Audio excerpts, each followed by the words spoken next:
The price of Bitcoin holding above the $100,000 level, passing through $105,000 level briefly this morning, up 70% in the last year.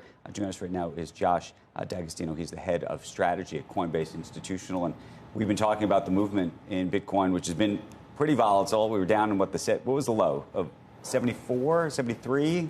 Maybe even a little lower, yeah. Maybe even a little lower than that. Yeah. We've come back. Are we supposed to think about it as gold? Are we supposed to think about it as the Nasdaq? I mean, I think this is the fundamental question. So last time I was on, which the timing was very fortuitous, I was on April 23rd, and I talked about how through April 22nd, despite lower ETF inflows than gold, Bitcoin had outperformed since the announcement of the tariffs. Well, literally the moment I walked off set, right. Bitcoin ETF flows exploded. So first of all, congratulations on having a very powerful platform. 5.5 billion roughly and counting since then, dwarfing gold. And we talked about the three reasons why: no longer trading as a tech bundle, in the tech bundle, inflation hedge, and this sort of catch up to gold type trade. Now with this sort of onslaught of ETF flows, we have a fourth characteristic, which is just scarcity. Bitcoin miners cannot produce Bitcoin as fast as this overwhelming demand. So I don't think it's appropriate to view it as a tech stock in the tech bundle. Whether you view it as a commodity like gold is somewhat subjective. I like to look at it that way. Some others don't. But I think it's a good framework to think about, specifically relative to the gold trade. And one of the things we're looking at right now is a whole bunch of ETFs. How should we think about, I mean, I know what your business is, but by the way, you actually now interact with a lot of the guys who are holding some of these ETFs, so that matters to you too. Sure. We are the custodian for the majority of these ETFs. So when you buy an ETF, right, and they're effectively Bitcoin, it's held with us. You're holding it. Yeah. So the question, though, is, do you see most of the inflows coming in now direct, meaning people are buying the coins themselves, or they're buying the ETFs? It's both. And I know you don't care which it is, but I just wonder sort of just transactionally how it's happening. It's both. I mean, I'm sure, but on a percentage basis.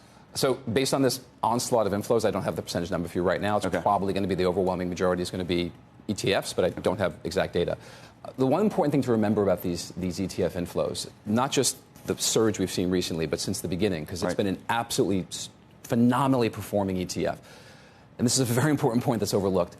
This is being done with the asset managers not allowing their salespeople, their financial advisors, to recommend it. So that's extraordinary. That's like a shoe salesman not being able to recommend Nike, right? So that's going to change at some point. Mm-hmm. And I'll sort of leave it to your viewers to determine what happens when that thundering herd of brokers can actually pick up the phone and recommend this ETF. Is there still a thundering herd of brokers? Yeah, absolutely. You don't get the calls? You don't get the calls? I do. I always laugh. Yeah.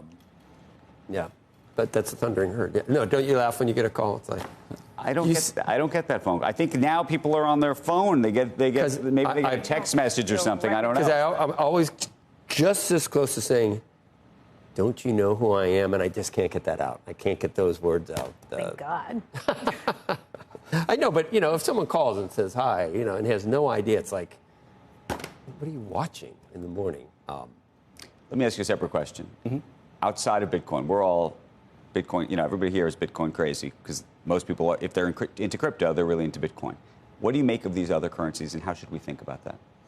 So the narrative I like to think about is, there's Bitcoin, there's about top 20 tokens which have real utility, trying to solve real problems. The stack below that I think of as a venture capital pool. So if you're investing in venture capital, you generally have a portfolio theory where you know that a meaningful portion of your portfolio is not going to succeed. Mm-hmm. Some will tread water, and if you're lucky, you'll have a couple of huge winners.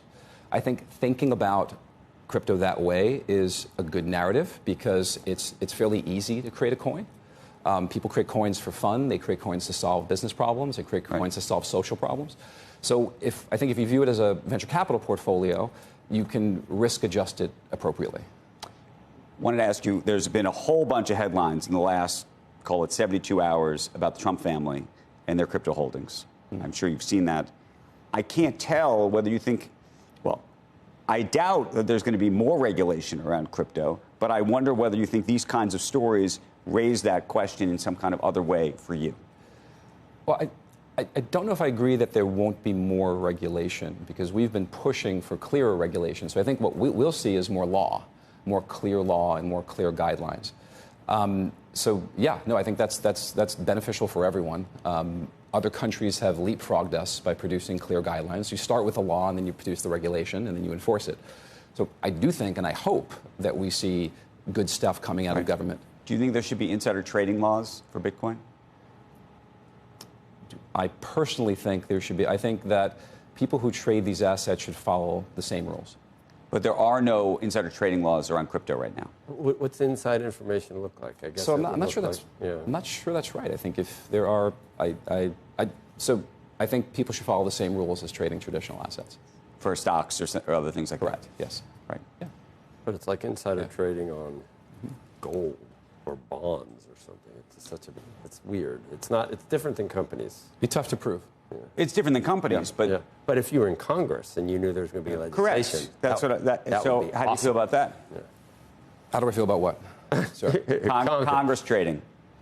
How do I feel about Congress trading? Yeah. What's the House view at Coinbase about Congress I don't trading think that's Bitcoin? a crypto-specific issue. I think that there seems to be more noise about Congress being allowed to trade. I think everyone should follow the same rules.